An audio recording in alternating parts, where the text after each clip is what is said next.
अरिहंत सिद्ध सूरी उपाध्याय साधु सर्व, अर्थ के प्रकाशी मांगलिक उपकारी है। तिनको स्वरूप जान रागते भई जो भक्ति, काय को नवाई स्तुति को उचारी है। धन्य धन्य तिन ही ते काज सब आज भये, कर जोड़े बारे बारे वंदना हमारी है। मंगल कल्याण सुख ऐसो हम चाहते हैं, हो मेरी ऐसी दशा जैसी तुम धारी है। हो मेरी ऐसी दशा जैसी तुम धारी है। हो मेरी ऐसी दशा जैसी तुम धारी है। मोक्ष मार्गस्य नेतारं भेतारं कर्म बुभ्रतां, ज्ञातारं विश्वतत्त्वानां वंदे तद्गुणलब्धये, वंदे तद्गुणलब्धये, वंदे तद्गुणलब्धये। हो मेरी ऐसी दशा जैसी तुम धारी है, वंदे तद्गुणलब्धये। ये क्या जैन शासन है, ये क्या जैन आचार्यों के, जैन विद्वानों के मंगलाचरण हैं, जिन मंगलमयी मंगलाचरणों में विद्वानों ने, आचार्यों ने, ज्ञानियों ने भगवान जैसा बनने की भावना व्यक्त की है। कैसे होते हैं हमारे भगवान, कैसे होते हैं हमारे परमात्मा, आखिर उन्होंने ऐसा क्या किया कि वे परमात्मा बन गए। ये जैन परंपरा का हमारा मार्ग भक्त नहीं भगवान बनने का मार्ग है। सच में प्रत्येक आत्मा परमात्मा बन सकती है। हर आत्मा में परमात्मपन का वास है। हर आत्मा यदि वो शुद्ध हो जाए, यदि वो पवित्र हो जाए, यदि वो अपने स्वरूप को जाने पहचाने, तो उसे परमात्मा बनने में देर न लगे। कैसे होते हैं परमात्मा? बोले सकल कर्म ते रहित। जितने भी परमात्मा हैं वे सभी परमात्मा समस्त कर्मों से रहित हैं।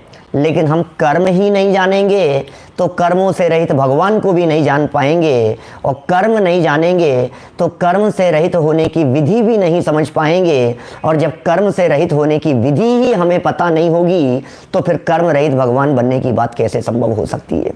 जैन दर्शन का ये कर्म सिद्धांत अद्भुत है, अद्भुत है, अद्भुत है, यूनिक है।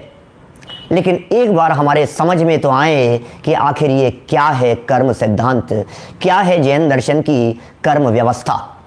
देखिए, सर्वज्ञ कथित जिनागम के आलोक में हमने आपके बीच में चर्चा प्रारंभ की थी स्वर्ग और नरक के संदर्भ में। सिर्फ 2-3 मिनट में पुरानी स्लाइड्स को स्क्रॉल करते हुए मैं आपके बीच में आगे बढ़ूंगा। किसने देखे ये स्वर्ग नरक? कहाँ है ये स्वर्ग नरक? बोले इस दुनिया में दिखाई देते हैं हमारे को। ये दिख रही है आपको, ये दुनिया दिखाई दे रही है, इसमें स्वर्ग दिख रहे हैं कि हाँ साहब देखा है कभी, कि देखा तो नहीं है, कि भरोसा है कि भरोसा भी नहीं होता है, कि जनवाणी पे भरोसा करो, अपने आप पे भरोसा है कि नहीं। बिना भरोसे के स्वर्ग नरक पर भरोसा नहीं होगा भाई साहब। भरोसा वो चीज़ है जो पत्थर की मूर्ति को भगवान बना देता है। विश्वास वो चीज़ है जिसके भरोसे आप फ्लाइट में जाकर के बैठते हैं और आपको पता नहीं है कि जो पायलट एरोप्लेन को उड़ा रहा है वो पहली बार उड़ा रहा है। भरोसा वो चीज़ है जिस भरोसे पर जाकर के आप डॉक्टर से ऑपरेशन कराने के लिए तैयार हो जाते हैं। अरे एक इंजेक्शन भी लगाना होता है तो आपको इस बात का भरोसा होता है कि ये एक्सपीरियंस वाला है। आपको यदि पता हो जाए कि ये पहली बार इंजेक्शन लगा रहा है और फर्स्ट ट्रायल मेरी बॉडी पे कर रहा है तो शायद आप तैयार नहीं होंगे। भरोसा, भरोसे के बिना काम नहीं चलेगा। दुनिया के हर क्षेत्र में भरोसा काम करता है। विश्वास चाहिए, भरोसा चाहिए। किसने बनाए हैं ये सब? सोचो, विचारो, क्या ये भगवान की बनाई हुई दुनिया है? क्या ईश्वर ने बनाया है? क्या भगवान ने बनाया है इसे? संभव नहीं लगता है हमारे को कि भगवान के द्वारा इतनी बड़ी सृष्टि की रचना हो सके।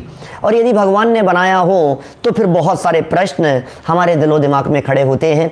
हमने आपके सामने प्रस्तुत भी किए थे। बातें बहुत हो सकती है, मैं घंटों चर्चा कर सकता हूँ। मेरे 50 प्रवचन कर्म सिद्धांत पर यूट्यूब पर अवेलेबल है, 50 और ज़्यादा ही होंगे। और सब में खूब चर्चाएं की है, खूब उदाहरण, खूब कहानियाँ, खूब प्रसंगों के माध्यम से मैं कुछ अलग अलग हट के आपके बीच में बात करने का प्रयत्न करना चाहता हूँ। द्रौपदी को चीर बढ़ायो, कौन से भगवान ने बढ़ाया था? हैं? महावीर भगवान ने कि पार्श्वनाथ भगवान ने? लगता है पार्श्वनाथ भगवान ने बढ़ाया होगा। आपको मालूम है द्रौपदी, महाभारत की घटनाएं नेमिनाथ भगवान के काल में हुए थे, उस समय तो पार्श्वनाथ थे ही नहीं। पार्श्वनाथ भगवान कैसे कर सकते हैं?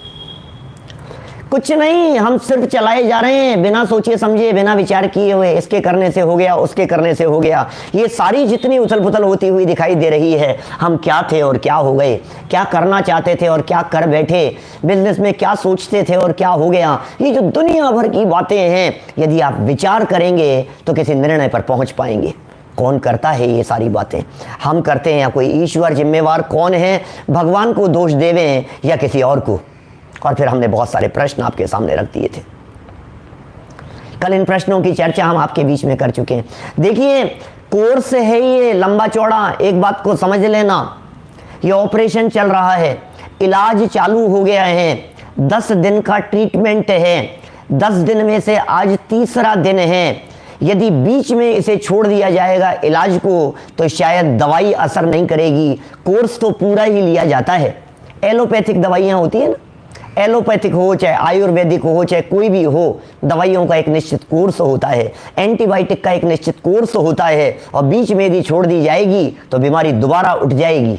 इसलिए ध्यान रखना बंधुओं, ये बीमारी पूरी तरह से यदि हमें मिटानी है तो पूरी चीज हमारे को सोचनी पड़ेगी, गहराई से हमारे को अंत तक चलना पड़ेगा। सच में भगवान कर रहे हैं, मैं कर रहा हूं, या कर्म कर रहे हैं, या वस्तु की स्वतंत्र व्यवस्था है, या ऑटोमेटिक स्व संचालित व्यवस्था है, या दुनिया करने धरने वाली नहीं है। एक एक परमाणु परमाणु किस तरह से स्वतंत्र रीति से परिणमन कर रहा है। और यदि कर्म कर रहा है तो कर्मों को कौन करता है, कर्म कहां से आते हैं, कर्म का बंधन कैसे होता है, कर्म की प्रक्रिया कैसे होती है, कर्म से मुक्ति की प्रोसेस क्या है, बहुत सारी बातें हम आपके बीच में करेंगे आगामी दिनों में। देखिए, यदि भगवान करते हैं तो कौन से करते हैं, और यदि पार्श्वनाथ भगवान करते हैं तो कहाँ के करते हैं। हमने तो भगवानों को भी बांट दिया है आपस में, और कोई ऊपरी शक्ति तो नहीं है, कई मंत्र तंत्र वास्तु सब कुछ ऐसा लगता है। और यदि ये सब करने वाले हैं तो फिर हमारा क्या होगा, हमारे कर्मों का क्या होगा? बोलो। स्वयं किए जो कर्म शुभाशुभ फल निश्चय ही वे देते। हर व्यक्ति को अपने अपने कर्मों का फल मिलता है। ये जैन सिद्धांत की एक अकाट्य बात है। पार्श्वनाथ भगवान को जो फल मिला कमठ का उपसर्ग, ये कमठ का दोष नहीं था, ये पार्श्वनाथ भगवान का भी कुछ न कुछ उसमें योगदान रहा होगा, पूर्व जन्मों में किया हुआ। एक जवाब है जिनवाणी का। वो जवाब क्या है? सबके अपने अपने कर्म हैं। यही जवाब है, सबके अपने अपने कर्म हैं भाई साहब। हमारे करने से नहीं हो रहा है, हर व्यक्ति के अपने कर्म हैं, इंडिविजुअल होते हैं कर्म। इस पॉइंट के ऊपर थोड़ी सी चर्चा जरूर करना चाहूंगा मैं। कल थोड़ी सी मैंने बात छेड़ी थी, सबके अपने अपने कर्म हैं, अपने अपने कर्म हैं। एक का फल दूसरे को मिल जाएगा, मिल सकता है। दुनिया भर में समाज में इस तरह की चर्चाएं चलती है, घरों में परिवारों में हम इस तरह की बातें सुनते रहते हैं। मैं सुनता हूं, अपने परिवारों में सुनता हूं, अपने जानकार लोगों में सुनता हूं, अपने रिश्तेदार लोगों के बीच में सुनता हूं। जब कभी शादी विवाह के अवसर पर मैं साधर्मियों के बीच में बैठता हूं या बिना साधर्मियों के बीच में लोगों के बीच में बैठता हूं, तो ऐसी ऐसी बातें चलती है। पंडित जी क्या करें, इनकी करनी का फल हमें भोगना पड़ रहा है, इसकी करनी फल मुझे भोगना पड़ रहा है। अच्छा, इसकी करनी का फल मुझे भोगना पड़ रहा है? ऐसा हो सकता है किसी और की करनी का फल किसी और को मिल जाए? ऐसा हो सकता है? ये कैसे होगा? दवाई मैं लूं और इलाज किसी और का हो जाए, ऐसा हो जाएगा? कैसे होगी ये व्यवस्था? थोड़ा तो गंभीरता से विचार करें। मोबाइल यदि मुझे चार्ज करना है, कभी ऐसा होता है क्या? मोबाइल आपने चार्ज पे लगाया और मोबाइल चार्ज पर लगा करके और स्विच आपने उसका न दबा करके किसी और का स्विच दबा दिया, बतलाओ वो मोबाइल चार्ज होगा कि नहीं होगा? और 15 मिनट बाद में आपने आकर के देखा, अरे यार मैंने तो स्विच ही गलत दबा दिया। तो गलत स्विच दबने से जिस तरह से आपका मोबाइल चार्ज नहीं होता, अरे आपको मोबाइल चार्ज पर लगाना है और दूसरे का मोबाइल भी वहीं रखा हुआ है, गलती से पिन उसमें लगी हुई है, तो बतलाओ अपना मोबाइल कितनी देर में चार्ज हो जाएगा। ये दुनिया है भाई साहब, ये जगत की व्यवस्था भी इसी तरह की है। जिसका मोबाइल चार्ज पे लगाओगे उसी का चार्ज होगा। पूजा के माध्यम से, भक्ति के माध्यम से, प्रवचन के माध्यम से, आराधना के माध्यम से, देव शास्त्र गुरु की आराधना के माध्यम से, आत्मा परमात्मा के चिंतन के माध्यम से आपके आत्मा रूपी बैटरी चार्ज होती है। लेकिन बैटरी हम चार्ज करें और फल पत्नी को मिल जाए, बैटरी हम चार्ज करें, आत्मा परमात्मा का चिंतन हम करें, पूजन विधान आयोजन आराधन हम करें और फल हमारे अम्मा जी को मिल जाए। आज पता नहीं क्या हो रहा है दुनिया भर में, इसके नाम से वो और उसके नाम से वो, यही चल रहा है। सब जगह ऐसा ही हो रहा है। वो उसके नाम से कर रहा है अनुष्ठान, वो उसके नाम से करवा रहा है आयोजन, और जब आयोजन और अनुष्ठान किसी और के नाम से करते हैं तो हमें ऐसी फीलिंग होने लग जाती है कि यार चलो अब उनका भला हो जाएगा। कैसे हो जाएगा? क्या किसी एक व्यक्ति के कर्म की सजा किसी दूसरे व्यक्ति को दी जा सकती है? मैं प्रकृति के न्याय की बात कर रहा हूं बंधुओं। मुझे मालूम है मेरे बहुत सारे आत्मार्थी स्वाध्यायी लोग, जो हजारों लोग YouTube पर मुझे रोजाना सुन रहे हैं, उनमें से बहुत सारे लोग ये बात कहेंगे, पंडित जी थोड़ी सी सूक्ष्मता में जाकर के बात करो, पंडित जी थोड़ी गहराई में जाकर के बात करो, पंडित जी तो बहुत स्थूल मोटी मोटी बातें करते हो आप। लेकिन बंधुओं, मैं कहना चाहता हूं उन लोगों से कि भाई ये नए लोगों की दृष्टि से बात कर रहा हूं, कुछ सूक्ष्मता में भी जाऊंगा, जरूर जाऊंगा, आप चिंता नहीं करें, लेकिन मोटा मोटा कचरा तो हटे हमारे दिलो दिमाग से। नए नए लोग बेचारे जो धोखे में हैं, गलतफहमी में हैं, जो फंस रहे हैं कहीं ना कहीं जंजाल में, कहीं ना कहीं चंगुलों में, उन्हें बचने के लिए कुछ तो बात तर्क संगत करनी पड़ेगी। आज की युवा पीढ़ी, जब हम डायरेक्ट सूक्ष्म बातें करने लगते हैं तो हमारी युवा पीढ़ी हमारे साथ में जुड़ती नहीं है। वो कहती है हमारे को समझ में नहीं आ रही है आप क्या बातें करते हो। सीधे यदि हम पारिणामिक भाव की चर्चा करने लगेंगे, सीधे हम आत्मा को परमात्मा बनाने की डायरेक्ट बात करने लगेंगे, तो हमारे युवा साथी कहेंगे यार आपकी तो बहुत ऊपर से जाती है बातें, हमारे समझ में नहीं आती। मैं चाहता हूं कि इस पर्व के अवसर पर, इस 10 लक्षण महापर्व के अवसर पर हमारे युवा साथी जुड़ें, इस तत्व को समझने के लिए उनकी रुचि जागृत हो, उनकी रुचि बढ़े, रुचि डेवलप हो थोड़ी सी, इसलिए कि यार हम समझें तो सही कि आखिर हमारा ये जैन धर्म क्या है। क्या हम समझें तो सही कि हमारा जैन धर्म क्या है, हमें महाभाग्य से जो ये जैन धर्म मिल गया है ये क्या है। प्रकृति के अंदर जब अन्याय नहीं दिखाई देता है, ये जैन शासन अन्यायी कैसे हो सकता है।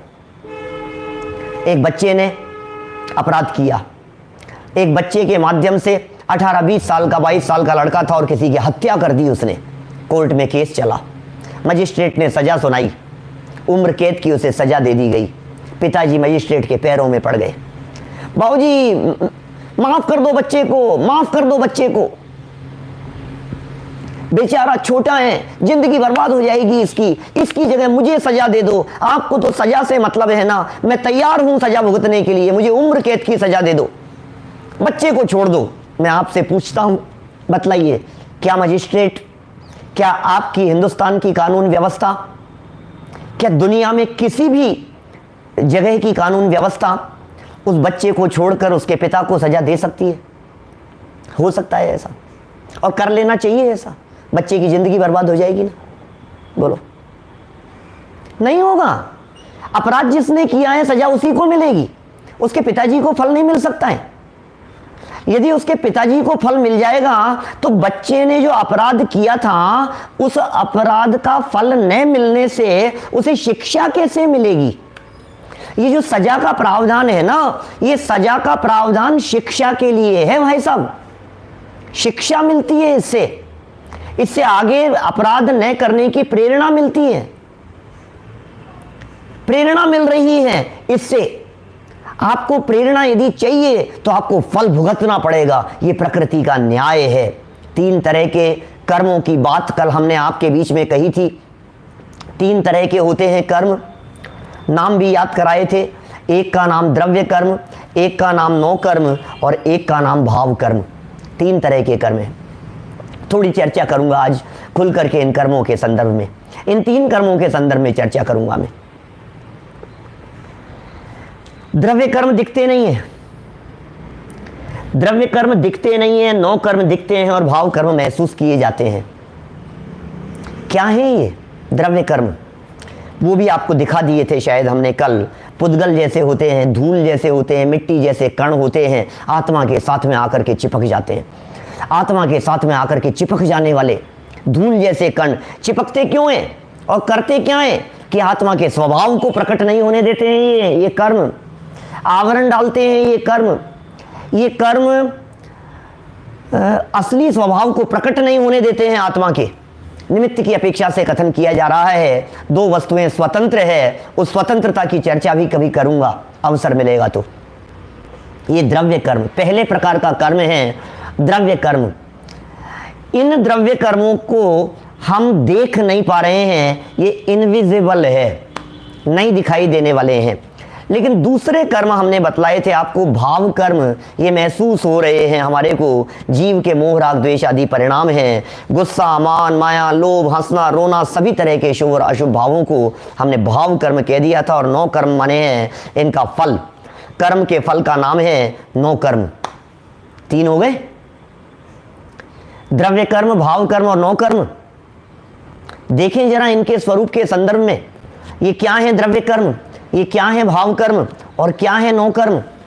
अनुकूल और प्रतिकूल जितने भी संयोग, जितने अच्छे लग रहे हैं, जितने बुरे लग रहे हैं, जो शरीर की व्यवस्थाएं हैं, जो घर बार महल मकान परिवार आपको जैसा मिल गया है, ये सब कुछ है 9 कर्म।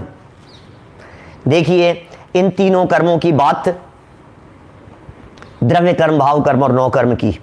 फर्स्ट नंबर द्रव्य कर्म है बंधन, बंधता है।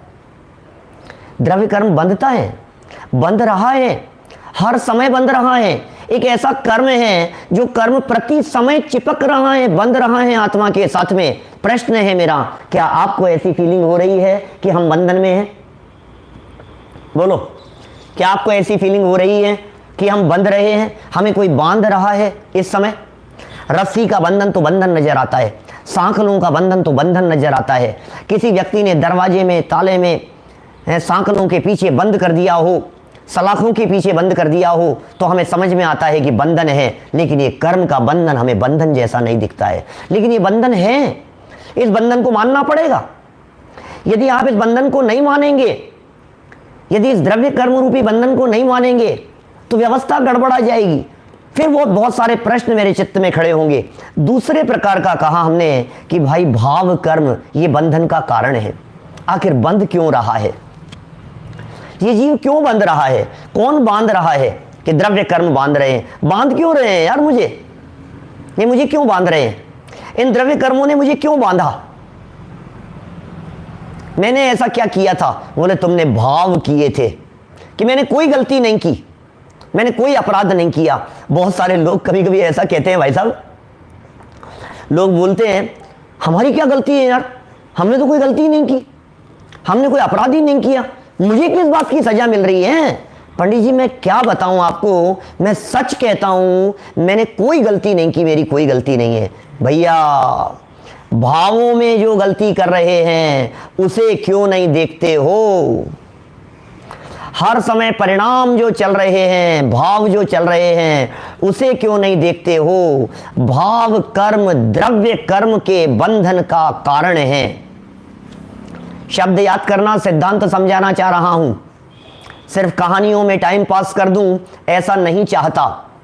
सुनो, भाव भाव भाव, किसके भाव? मेरे भाव। वो कारण हैं, किस चीज में कारण है? कि द्रव्य कर्म के बंधन में कारण है। और तीसरी चीज बनती है जिसे हम कहते हैं 9 कर्म, उदय में प्राप्त संयोग है। जब द्रव्य कर्म का फल मिलता है, जब द्रव्य कर्म का रिजल्ट आता है, जब द्रव्य कर्म अपना टाइम पूरा करके इस जीव को उसका फल देता है, तो मिलते हैं सारे संयोग। अब पहचानिए द्रव्य कर्म क्या है, भाव कर्म क्या है और 9 कर्म क्या है। क्या आप पहचान सकते हैं द्रव्य कर्म, भाव कर्म और 9 कर्म को? बोलो, ये शरीर कौन सा कर्म है? ये 9 कर्म है। ये चश्मा कौन सा कर्म है? ये 9 कर्म है। गाड़ी महल मकान कौन से कर्म है? कि 9 कर्म है। मुझे बहुत तेज गुस्सा आ रहा है, कौन सा कर्म है? बोले भाव कर्म है। एक बार क्लियर हो जाए हमारे माइंड में कि 9 कर्म क्या होते हैं, भाव कर्म क्या होते हैं और द्रव्य कर्म क्या होते हैं, यदि सच में एक बार यदि ये स्टेप हमारे दिमाग में क्लियर हो जाएगा, यदि ये क्लियर हो गया ये स्टेप हमारे दिमाग में कि क्या है ये द्रव्य कर्म, भाव कर्म, 9 कर्म, तो फिर कौन किसका कारण है इसकी चर्चा करेंगे। किस पर किसकी कंट्रोलिंग चलती है, कंट्रोल किसका चल रहा है। द्रव्य कर्म दिख रहे हैं? नहीं दिख रहे हैं, लेकिन चूंकि 9 कर्म में परिवर्तन दिख रहा है, इससे अनुमान लगाया जा सकता है कि कोई ना कोई उसके पीछे काम कर रहा है। यार ये जगह क्यों बदल गई, यार ये लाइट क्यों चले गई, यार ये परिस्थिति ऐसी क्यों हो गई।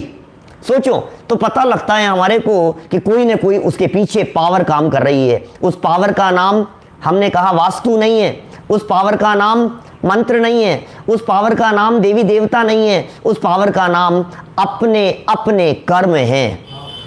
क्या? अपने अपने कर्म का फल ये द्रव्य कर्म है। और वो द्रव्य कर्म आते कहां से हैं? बोले भाव कर्म से द्रव्य कर्म आते हैं। अपने भावों को पकड़ना, ये भाव कर्म पकड़ में आ रहे हैं। विचार, चिंतन, सोच दिमाग में चल रही है, नाराज हो गए, बिगड़ गए, अभिमान हो रहा है, घमंड का परिणाम आ रहा है, मेरे जैसा कोई दूसरा नहीं है, ये जो भाव बन रहे हैं ये भाव कर्म है। मोबाइल कौन सा कर्म है? मोबाइल भी कर्म है क्या? अरे मोबाइल भी कर्म, क्या बात कर रहे हो, मोबाइल थोड़ी ना कर्म है, मोबाइल भी कर्म है। गजब हो गया। रुमाल भी कर्म है। ये रिमोट कंट्रोल भी कर्म है। बोलो क्या बात कर रहे हो? कभी सोचा आपने कि ये भी कर्म है? कि हाँ जी, इस कर्म को कहते हैं 9 कर्म। और 9 कर्म जानते हैं आप क्या होता है? 9 कर्म को हम यदि अलग भाषा में कहें तो हम कह सकते हैं नौकर। 9 कर्म माने नौकर। नौकर है ये कि हाँ जी नौकर है। कि किसके नौकर हैं? कि जिसके हिसाब से चलते हैं उसके नौकर हैं। देखो कुछ बातें आपके सामने रखना चाह रहा हूं इन द्रव्य कर्म, भाव कर्म और 9 कर्म के संदर्भ में। क्या? कर्म, भाव कर्म और 9 कर्म 3 शब्द हैं। एक कर्म है, एक भाव कर्म है और एक 9 कर्म है। समझना बहुत बारीकी से, मैं किसी बात को समझाना चाह रहा हूं, मजा आएगा आपको। हमने कल एक कैमरे का एग्जांपल देकर के बात कही थी आपसे। ये जो कर्म है ना, ये कर्म तो कैमरा है। कर्मों की निगाहें आपके ऊपर, कैमरा घूम रहा है, कैमरा घूम रहा है। इसका मतलब द्रव्य कर्म चारों तरफ घूम रहे हैं। किस बात का इंतजार करें? बांध नहीं रही है कर्म, कारमान वर्गणाएं कहते हैं उन्हें, जो चारों तरफ घूम रही है वो कैमरा है। कारमान वर्गणाएं वो कैमरा है, वो चारों तरफ घूम रही है, उस कैमरे की निगाह है। तो ये कैमरा क्लिक कब करेगा? बोले ये क्लिक करता है जब आपके भाव होते हैं। हर समय के भाव को click click click click click. कर्म रूपी कैमरा और भाव कर्म रूपी क्लिक। क्या? भाव कर्म रूपी क्लिक।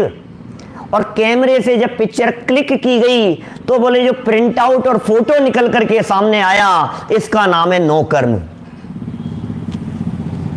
क्या? कैमरा, क्लिक और फोटो प्रिंट आउट।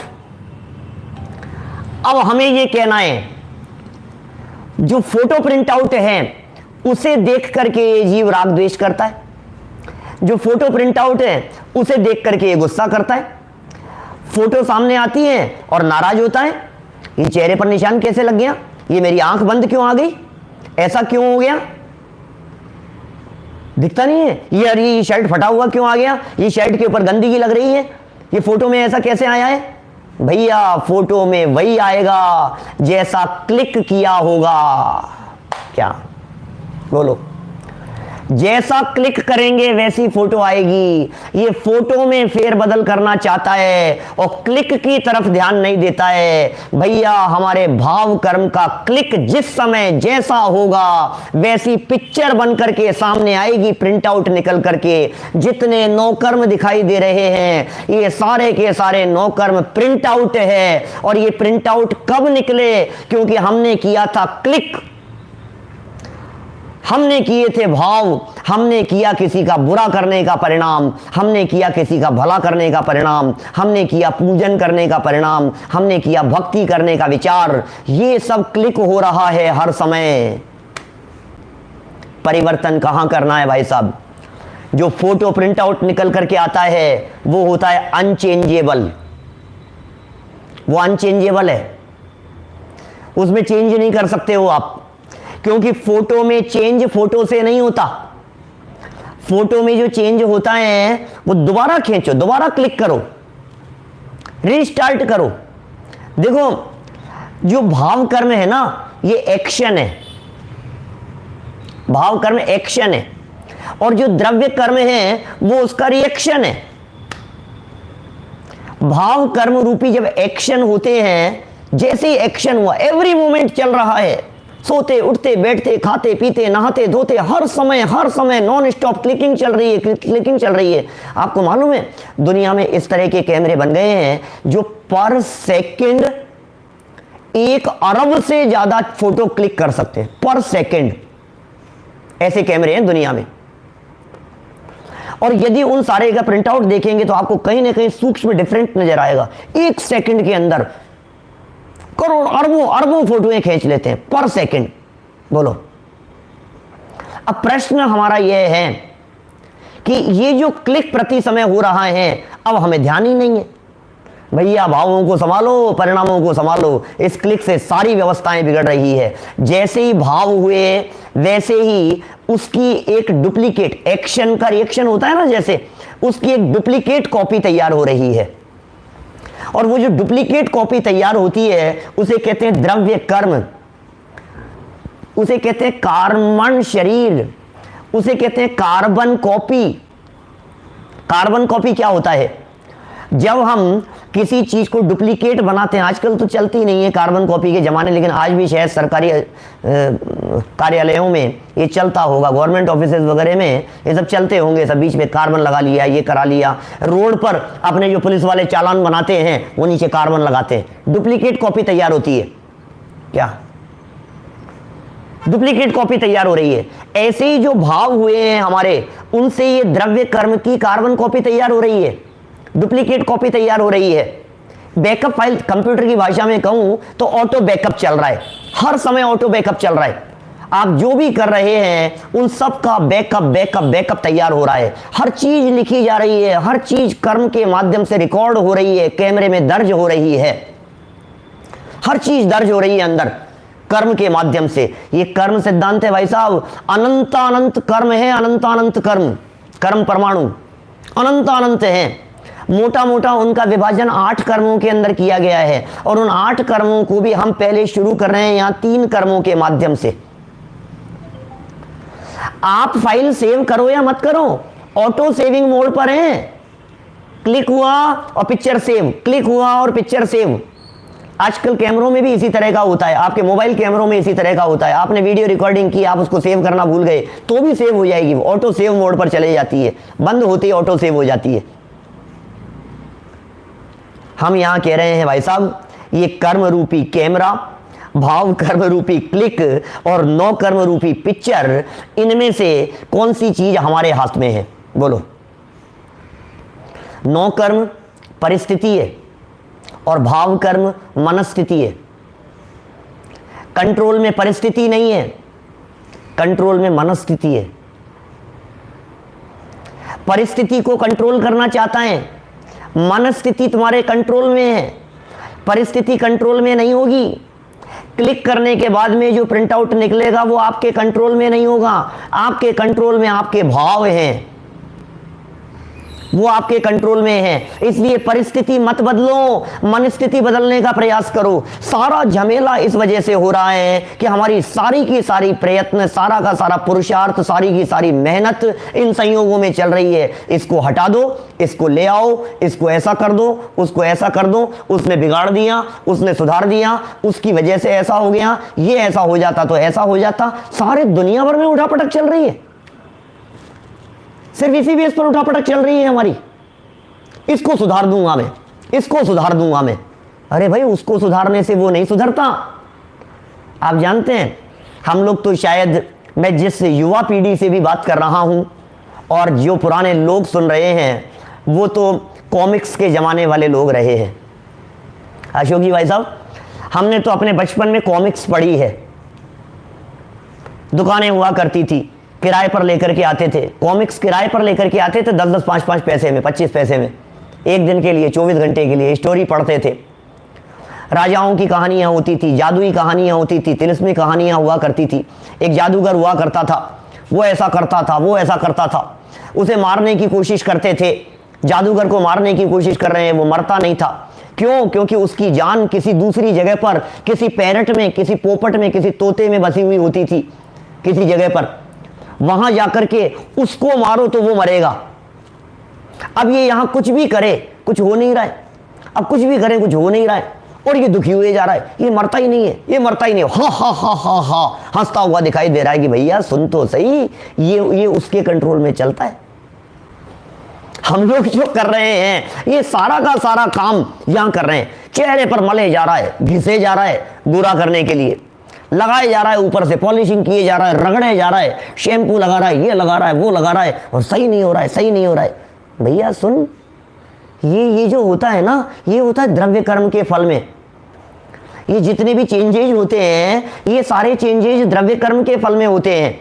और द्रव्य कर्म भाव कर्म के अनुसार बदलते हैं, और भाव कर्म अपने कंट्रोल में है। ये 3 प्रकार के कर्म कहे हमने। मैं समझता हूं थोड़ी बहुत पिक्चर आप लोगों के दिमाग में द्रव्य कर्म, भाव कर्म और नौ कर्म की क्लियर हो रही होगी। पिक्चर के माध्यम से पिक्चर क्लियर हो रही होगी।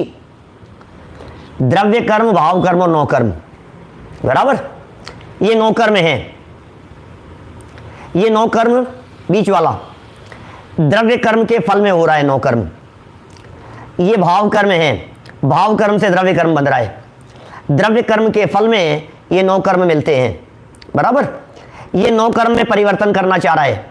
द्रव्य कर्म दिखते नहीं है, भाव कर्मों को पकड़ता नहीं है, पहचानता नहीं है।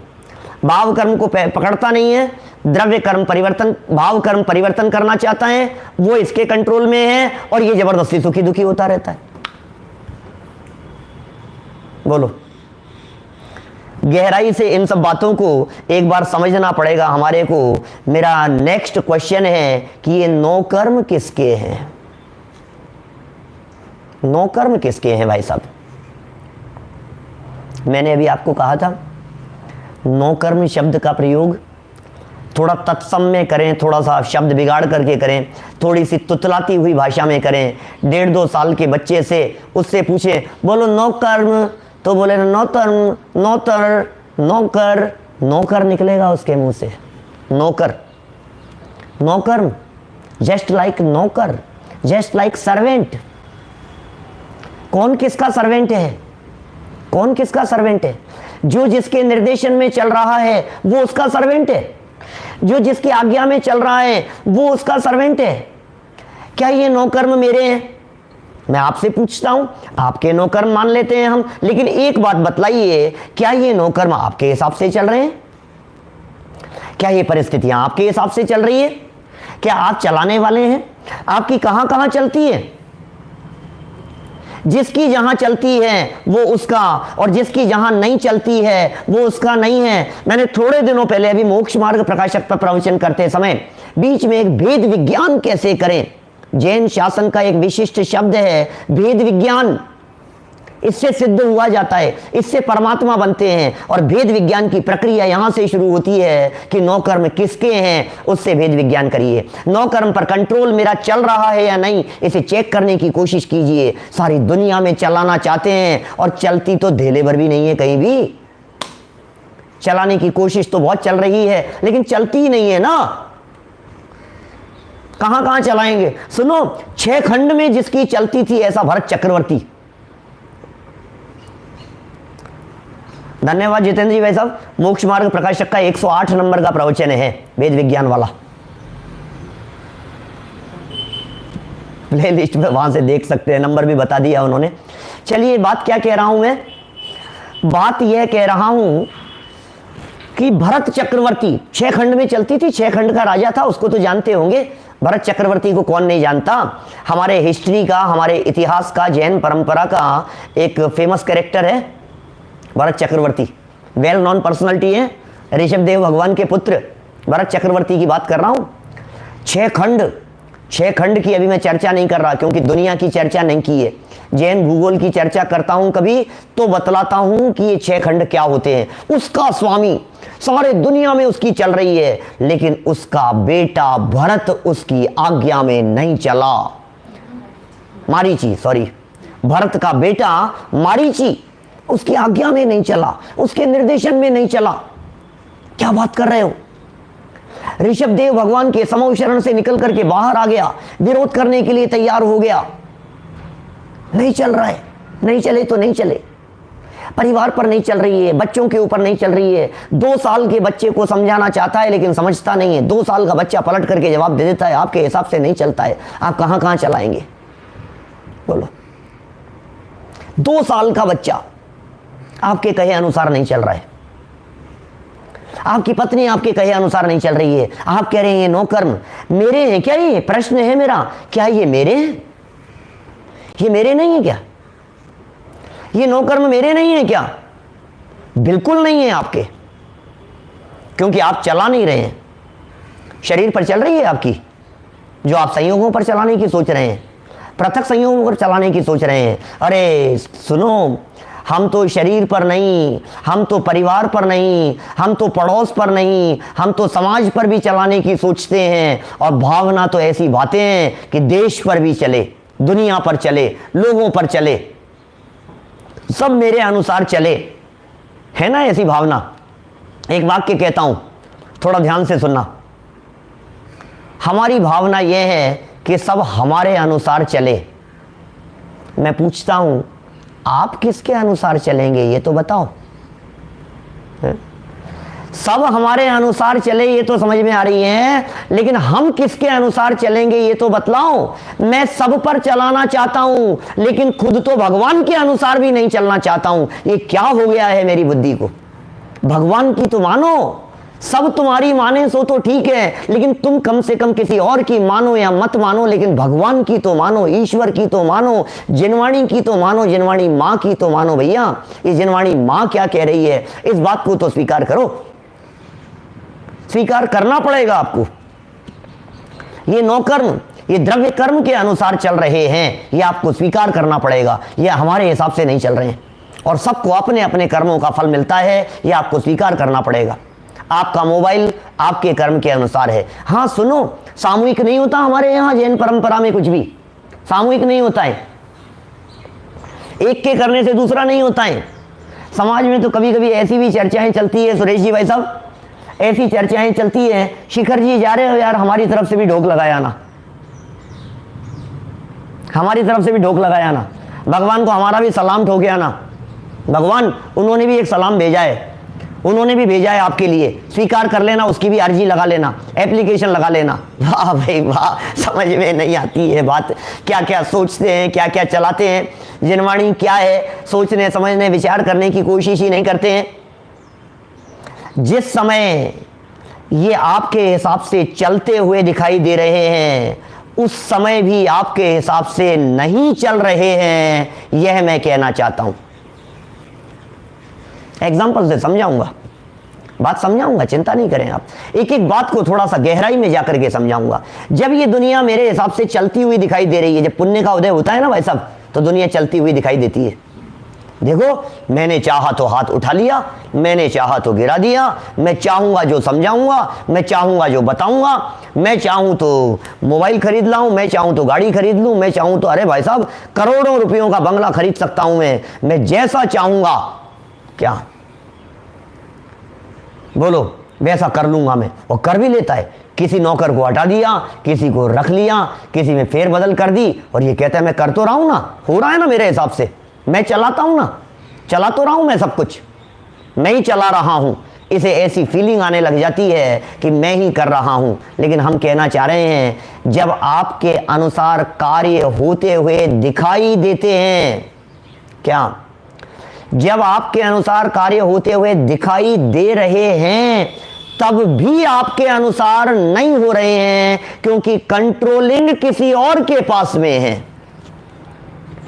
और मैं इस बात को समझाने के लिए एक एग्जांपल देता हूं अशोक जी भाई साहब, शायद आपने नहीं सुना होगा, हमारे बहुत श्रोताओं ने सुना है।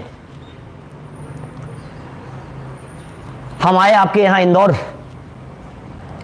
और इंदौर में आकर आपके घर पर रुके, श्री कमल या कमल श्री, तो वहाँ रुके, और आपने कहा पंडित जी कोई दिक्कत नहीं है, आप रहो यहाँ आराम से, और ये गाड़ी है आपके पास में, ये ड्राइवर है, और आपको जहाँ भी जाना हो और जहाँ जाना हो आप ले जाना गाड़ी, वो सब व्यवस्था हो जाएगी। ठीक है, अच्छी बात है। हमें कहीं जाना था, हमें पहाड़िया जी के यहाँ जाना था, नीचे गाड़ी खड़ी हुई थी, हमने ड्राइवर से कहा चलो भैया पहाड़िया जी के लिए चलो, क्या तुरंत मिलने के लिए चले गए उनके यहाँ, पदम जी भाई साहब के यहाँ पहुँच गए। हमने कहा बाहर रुकना भैया, मैं आ रहा हूँ, आधे घंटे में आता हूँ। आ गया, फिर गाड़ी में आकर के बैठे। हमने कहा उधर ले चलो, अब काला जी के यहाँ ले चलो, तो काला जी के यहाँ चले गए, सुशील जी राजेश जी से मिले आए। अब हमने कहा कि भैया वहाँ चलो, एक काम करो साधना नगर ले चलो मंदिर में दर्शन के लिए, वो वहाँ ले गया। हमने कहा ये काम है यहाँ ले चलो, वहाँ ले गया। दिन भर अरे इतना आज्ञा में चला, इतना निर्देशन में चला, हमें तो बिल्कुल 100% जैसा जैसा मैंने कहा वैसा वैसा वो करने लगा। बोलो सच्ची बात है या नहीं है, मेरे अनुसार चल रहा है कि नहीं चल रहा है?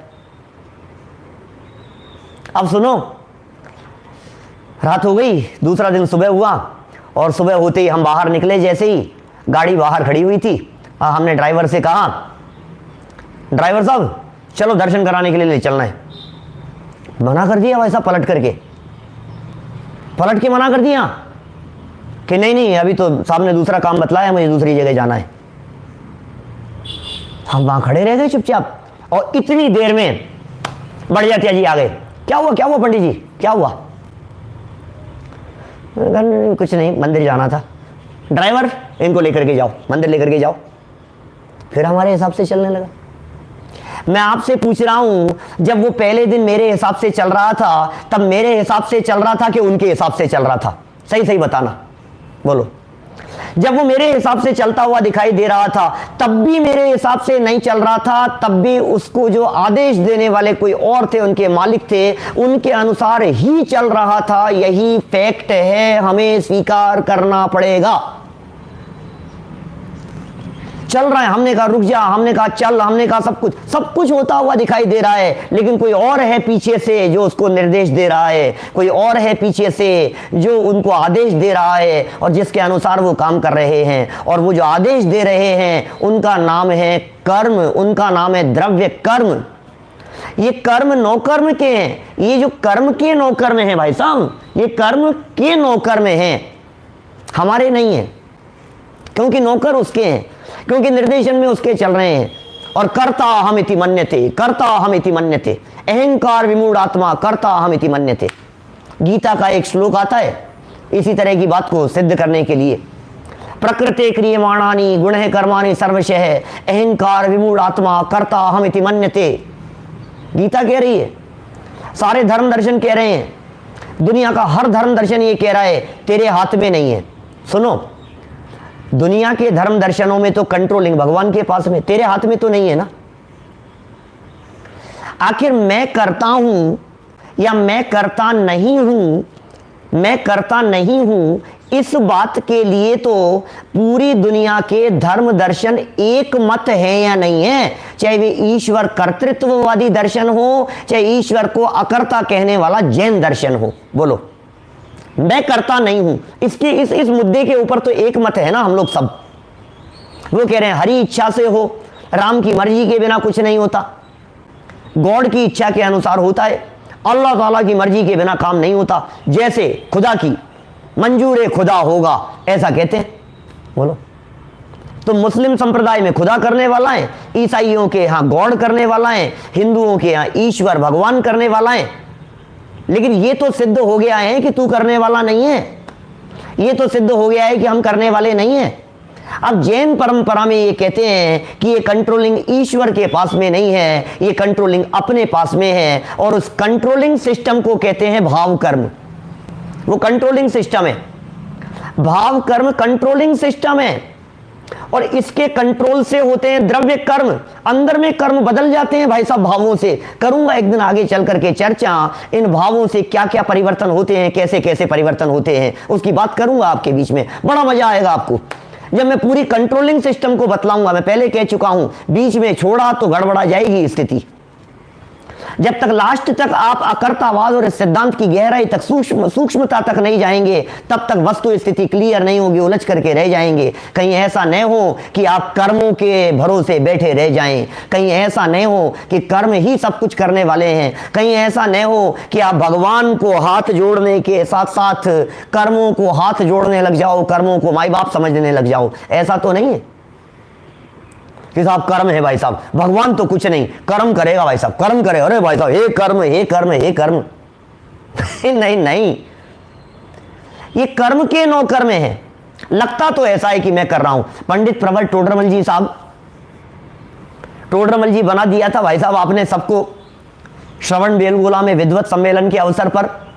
वे महापंडित टोडरमल जी जो जैन समाज की शान रहे पिछले 300 वर्ष पहले, पौने 300 वर्ष पहले, जिन्होंने ऐसा तर्क और ऐसा चिंतन प्रस्तुत किया कि दुनिया को हिला करके रख दिया, कर्तृत्व की मान्यताओं के ऊपर जिन्होंने चोट मारी, ऐसे व्यक्तित्व जिनका 300वां जन्म जयंती वर्ष बहुत धूमधाम से पूरे दुनिया भर में मनाया जा रहा है, वे टोडरमल जी साहब अपने एक ग्रंथ मोक्ष मार्ग प्रकाशक में एक एग्जाम्पल देते हैं। सुना हुआ होगा लगभग बहुत सारे लोगों का, बैलगाड़ी के नीचे चलने वाला कुत्ता। फेमस उदाहरण है उनका। बैलगाड़ी के नीचे कुत्ता चल रहा है, चलता चला जा रहा है, धीरे धीरे चल रहा है, चल रहा है, चल रहा है, बैलगाड़ी के नीचे चल रहा है, और समझता ऐसा है मैं चला रहा हूं, मैं इस बैलगाड़ी को चला रहा हूं, मैं इस बैलगाड़ी को चला रहा हूं। आधा घंटा हो गया, 1 घंटा हो गया, 2 घंटे से लगातार 5, 7, 10 किलोमीटर से चलता चला आ रहा है, गाड़ी के नीचे नीचे चलता है, मैं चला रहा हूं, मैं चला रहा हूं। और फिर अचानक क्या होता है मालूम है आपको? अचानक होता ऐसा है कि किसी मोड़ पर आकर वो बैलगाड़ी घूम जाती है किसी और जगह पर। बैलगाड़ी किसी और जगह पर घूमी और कुत्ता कहीं और टर्न लेने की कोशिश करता है। तो आप जानते हैं नेचर वाइज डॉग का नेचर तो क्या होता है, कुत्ते का नेचर तो क्या होता है? वो भौंकना चालू कर दिया, इधर नहीं इधर, इधर नहीं इधर। फिर क्या होगा? बैलगाड़ी किधर चलेगी भाई साहब? अब कुत्ते के अनुसार तो चलती नहीं, उधर तो चलती नहीं है। 2-4 मिनट 2 मिनट कुछ सेकंड के लिए तो भौं भौं करता है, भौंकता है, लेकिन जब बैलगाड़ी रुकती नहीं है, संभलती नहीं है, तो दौड़ करके चला जाता है वापस बैलगाड़ी के नीचे और कहता है कोई बात नहीं, अब इधर चलना है तो इधर ही चल, लेकिन चलाता तो मैं ही हूं, मैं ही चलाने वाला हूं। ऐसा नहीं होता है हमारे साथ में। शरीर थोड़ा सा बिगड़ने लगा, तबीयत थोड़ी सी खराब होने लगी और हम करने लगे उपचार, ये दुनिया भर की। और फिर जब हमारे अनुसार नहीं चलता है, बिगड़ता चला जाता है, तो फिर क्या कहता है? भौंकने लगता है, ऐसा क्यों हो गया डॉक्टर साहब, ऐसा क्यों हो गया, ये दवाई कैसी, ये रिएक्शन कैसे हो गया, ऐसा कैसे कर दिया, ऐसा क्यों हो गया। सुनो सुनो सुनो, अब ये भौंकता है, लेकिन इसके भौंकने से कोई शरीर तो बदलेगा नहीं, तबीयत तो ठीक होगी नहीं। फिर क्या होता है? दौड़ करके कुत्ते की तरह जैसे वो बैलगाड़ी के नीचे चला गया था, ये अपने कमर दर्द को पकड़ करके कहता है, घुटने पकड़ करके कहता है, अब भैया ये तो ऐसे ही चलेगा, अब कोई बात नहीं, ऐसे चलता है तो ऐसे ही चलने दो। क्या? लेकिन चला तो मैं ही रहा हूं भैया, ध्यान रखना, चला तो मैं ही रहा हूं। गजब हो गया भैया, कहां चला रहा है भाई? ये कर्म सिद्धांत क्या कह रहे हैं, इनकी थोड़ी सी गहराई में जाकर के तो बात करो। मैं कमाता हूं, मैंने कमा लिया, मैंने इकट्ठे कर लिए, मैंने जोड़ लिए, ऐसी ऐसी बातें करते हैं भाई साहब। मैंने करोड़ों कमाए हैं भाई साहब, आपको मालूम है पंडित जी, कुछ भी नहीं था। पिछले 25 साल में मैंने बिजनेस को कहां से कहां पहुंचा दिया। पिछले 25 साल के अंदर आज मैंने 100-200 करोड़ की संपत्ति इकट्ठी कर ली। 200 करोड़, 2000 करोड़ तक। आजकल तो 100-200 करोड़ तो मामूली बातें लगने लग गई। आजकल तो ये सब जो टीवी की स्क्रीन पर जो चलते हैं ना, उन्हें देख देख करके ऐसे लगता है 100-200 करोड़ की बातें तो ऐसे ऐसे करते हैं, तो पता ही नहीं लगता है क्या क्या हो गई है दुनिया की स्थिति। मैंने कमाया है कि अच्छा, कितनी मेहनत की भाई साहब, कितने साल लगाए? बोले 25 साल में जाकर के ये सब काम हुआ है। अच्छा, 25 साल लग गए आपको इतना कमाने में। अब हमारा ये कहना है, आज आपके घर में आपके इकलौते बच्चे का, इकलौते बेटे का एक और बेटा पैदा हुआ। मैं आपसे पूछना चाहता हूं, वो 200 करोड़ की संपत्ति, 2000 करोड़ की संपत्ति कमाने के लिए उसने कितनी फैक्ट्रियां लगाई, कितने बिजनेस चलाए, कितने काम किए? बोलो। वो संपत्ति का मालिक है, वो 200, 500, 1000 करोड़ की संपत्ति का मालिक है। वो जो आज पैदा हुआ है, कितने बिजनेस, कितनी फैक्ट्रियां, कितने काम, वो कैसे हो गया है, उसने क्या किया है? अपने अपने कर्म हैं, अपने अपने कर्म हैं। वो ऐसा कर्म लेकर के आया है भाई साहब, जिसके माध्यम से साथ में ही, अपने आप साथ में ही ये सारे संयोग मिल जाएंगे।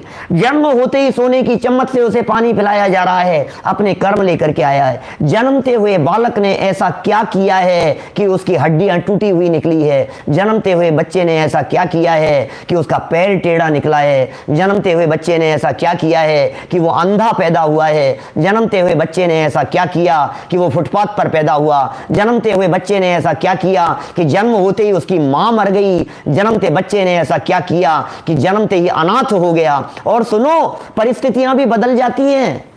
बोलो, परिस्थितियां भी बदल जाती हैं। एक करोड़पति, अरबपति घर का बच्चा, 6 महीने का बच्चा, जो ऐसा पुण्य का उदय लेकर के जन्म जिसने लिया कि जो अरबों की संपत्ति का मालिक है। भाई साहब सुनना, जरा परिस्थिति की तरफ गौर करने का प्रयत्न करना। दुनिया की स्थितियां किस प्रकार की बन जाती है, कहानी किस तरह से बदल जाती है, किस तरह से झटका लग जाता है। सुनो जरा गंभीरता से मैं क्या कहना चाह रहा हूं। भाई साहब अपनी फुल फैमिली के साथ में गाड़ी में जा रहे हैं, अरबों खरबों की संपत्ति है। हाईवे पर जाते हुए बच्चा है छोटा, 6 महीने का बच्चा, उसके माँ बाप हैं और उसके दादा दादी हैं। परिवार में और कोई नहीं है, फुल फैमिली साथ में गमन कर रही है और हाईवे पर जाकर के एक्सीडेंट हो गया। ऐसा एक्सीडेंट हो गया कि गाड़ी तहस नहस हो गई और खत्म हो गई, बिल्कुल जल करके राख हो गई। सब लोग मर गए, गाड़ी का नामो निशान तक नहीं दिखा। 6 महीने का बच्चा बच गया। बताओ, कहानी बदल गई है पूरी की पूरी, परिस्थिति बदल गई है पूरी की पूरी। उसने क्या पाप कर लिया ऐसा? अरबों की संपत्ति का वारिस होने के बावजूद भी अब उस हाईवे के ऊपर वो बच्चा 6 महीने का रोता बिलखता हुआ पड़ा हुआ नजर आता है। कौन है? अखबार में दिया जा रहा है, न्यूज़पेपर में निकाली जा रही है, चर्चाएं न्यूज़ चैनल्स पर चल रही है। कौन है, क्या है, शिनाख्त नहीं हो पा रही है। क्या होगा? अनाथ आश्रम में पलने के अलावा उसके पास में कोई उपाय नहीं नजर आता है। कैसे बदल गई ये परिस्थिति? किसने बदल दी इस परिस्थिति को? हम कहना चाह रहे हैं आपके कर्म हैं, हमारे कर्म हैं, अपने कर्म हैं। ये व्यक्तिगत चीज है भाई साहब। चलाना चाह रहे थे दुनिया भर के ऊपर, लेकिन हमने यहां एक वाक्य आपके सामने कह दिया, ये कर्म के 9 कर्म हैं। कर्म हैं 8 प्रकार के द्रव्य कर्म, जिन्हें कर्म संज्ञा दी जाती है। ज्ञानावरण, दर्शनावरण, मोहनी, अंतराय, वेदनी, आयु, नाम, गोत्र, ये 8 प्रकार के कर्म हैं। और ये जो 8 प्रकार के कर्म हैं, इन सब के अपने अपने 9 कर्म हैं। कोई 9 कर्म ज्ञानावरणी के कंट्रोल में चलता है, कोई 9 कर्म दर्शनावरणी के कंट्रोल में चलता है। देखो आगे नाम बतलाता हूं आपको द्रव्य कर्मों के, आपकी स्क्रीन पर दिखाई दे रहे हैं। कल इनका स्वरूप समझाऊंगा, कल इनके 9 कर्म बतलाऊंगा, कल इनके कर्मों के फल में क्या क्या परिस्थितियां बनती हैं, क्या क्या सिचुएशन इन कर्मों के फल में बनती है, वो सब बतलाऊंगा। कर्म, द्रव्य कर्म, कुछ हैं घातियां और कुछ हैं अघातियां कर्म हैं ये। इनमें एक का नाम है ज्ञानावरण, एक का नाम है दर्शनावरण, एक का नाम है मोहनीय। दिख रहे हैं क्या? मोहनीय दिखा? मोहनीय। एक का नाम है अंतराय। नाम याद कर लेना, हमारे सब साधर्मियों को याद होंगे, रिफ्रेश हो जाएगी चर्चा। मैं कहना चाहता हूँ ये चर्चा जो आप सुन रहे हैं, यदि आप आत्मार्थी हैं, आपको सारी बातें समझ में आती हैं, तो मेहरबानी करके उन लोगों तक पहुंचाइए जिन लोगों ने ये चर्चाएं कभी नहीं सुनी हैं। शायद उनके दिलो दिमाग में कुछ बैटरी जलने लगे, शायद उनका दिल और दिमाग कहीं तत्व ज्ञान को समझने के लिए प्रयत्नशील हो जाए। कोशिश हो सकती है हमारे माध्यम से ऐसी। 4 हो गए हैं, 4 और हैं। वेदनी है, आयु, नाम और गोत्र। 4 घातीय कर्म है, 4 घातीय कर्म है और 4 अघातीय कर्म है। और इन सब के हैं 9 कर्म। ज्ञानावरणी के अलग 9 कर्म होते हैं, दर्शनावरणी के अलग 9 कर्म होते हैं। माने कुछ ऐसी बातें होती है जो ज्ञानावरणी के कंट्रोलिंग में चलती है। कंट्रोलिंग माने निमित्त। मैं जितनी बात यहाँ कंट्रोलिंग के संदर्भ में कह रहा हूं उसे सिर्फ निमित्त समझना चाहिए, क्योंकि असली कंट्रोलिंग, क्योंकि द्रव्य कर्म को भी कंट्रोल करने वाला भाव कर्म है, वो ध्यान रखना आप। अभी ये जो कर्म है, इन कर्मों के बीच में है आत्मा, दिख रही है आपको? और ये जो आत्माएं जो बीच में दिखाई दे रही हैं, इस आत्मा को चारों तरफ से इन 8 कर्मों ने जकड़ रखा है, बांध रखा है, जिनका नाम है द्रव्य कर्म। ये बंधा हुआ नजर आ रहा है। और न तो हमें आत्मा दिखाई दे रही है, न हमें द्रव्य कर्म दिखाई दे रहा है, और इनके ऊपर दिखाई देता है हमारे को ये सुंदर सा दिखने वाला शरीर।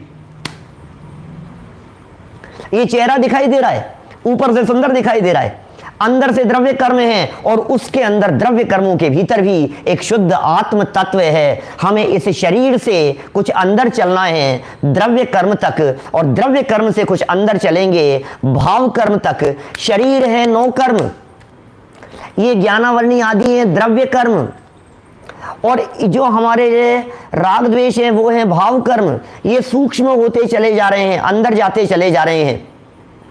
9 कर्म से अंदर गए, द्रव्य कर्म दिखे, द्रव्य कर्म से अंदर गए, भाव कर्म पकड़ में आए, और भाव कर्मों से भी अंदर जब देखेंगे हम, तो हमें दिखाई देगा अपना एक शुद्ध आत्मा।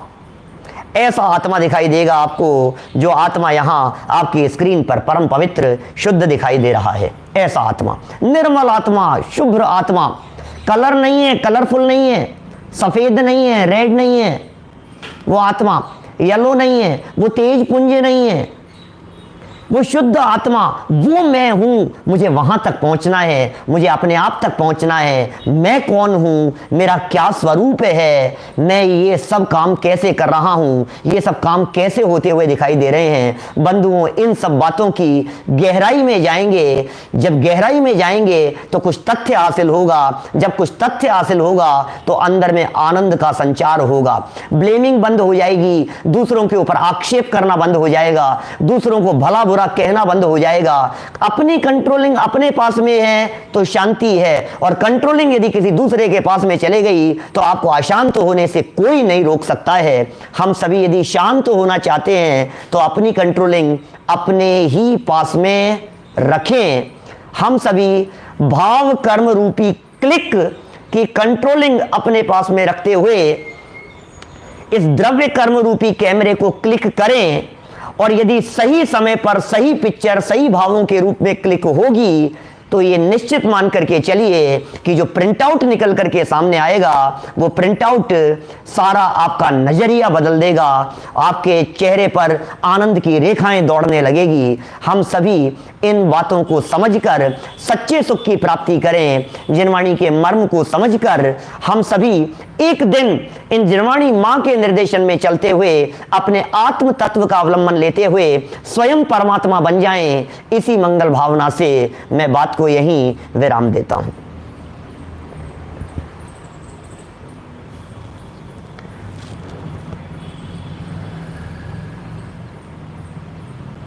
आवाज नहीं आ रही है भाई साहब आपकी? हाँ बोलिए। अद्भुत कर्म सिद्धांत के बारे में आपने एक छोटा सा रूप देखा। विश्व के जितने भी दर्शन हैं सभी एक बात करते हैं कि मैं कौन हूँ, कहाँ से आया हूँ और मेरा रूप क्या है, मुझे जाना था। इन 3 प्रश्नों के उत्तर विश्व के हर दार्शनिक ने खोजने की कोशिश की है, चाहे वो ग्रीस के दार्शनिक हों, चाहे वो बुद्ध महात्मा बुद्ध हों जो परिव्राजक बन के घूमे और उन्होंने इस सत्य की खोज में अपना जीवन बिताया, या महावीर स्वामी हों, उन्होंने ही इन प्रश्नों के उत्तर पूछे। परंतु हम सौभाग्यशाली हैं कि जैन दर्शन की जो भगवान महावीर ने खोज तो नहीं की, वस्तु स्वरूप को जाना। खोज शब्द जैन दर्शन के ऊपर आके थोड़ा सा गलत हो जाता है, परंतु उन्होंने इस वस्तु स्वरूप को जाना। वस्तु सहावो धम्मो, जो कल बात प्रवचन में चली थी, वही बात आज भी चरितार्थ हुई।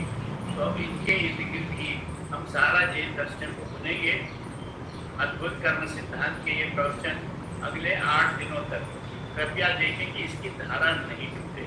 धारा टूटने में आपको समझने की कठिनाई हो जाएगी। जो भी नए लोग जुड़े हैं वे धारा प्रवाह रूप से इन प्रवचनों को सुने और जैन दर्शन के अद्भुत कर्म सिद्धांत को समझने से जैन दर्शन में उनकी आस्था बढ़ेगी, जैन दर्शन के प्रति उनका गौरव बढ़ेगा। और कई ऐसे प्रश्न जो आपके दिमाग में उठते रहते हैं, आपके चित्त में उठते रहते हैं कि क्या वास्तव में धर्म कोई चीज़ है, मैं फालतू तो नहीं कर रहा हूँ, जैसा स्वर्ग है, नरक है, आत्मा है। अभी तो हमें इसमें कन्फ्यूजन होता है क्या वास्तव में कोई आत्मा जैसी चीज़ है, आत्मा जैसी चीज़ हो सकती है, ऐसे शरीर जो हम देख रहे हैं वही होता है। इन सब प्रश्नों के समाधान अगले 8 दिन में आपको संजीव जी बोधा के माध्यम से मिलेंगे। कृपया बने रहें और अपने ज्ञान को निर्मल करते रहें। निर्मल ज्ञान से ही जीवन में उत्पत्ति होगी, ऐसा मैं मानता हूँ। अब आज की सभा में समेत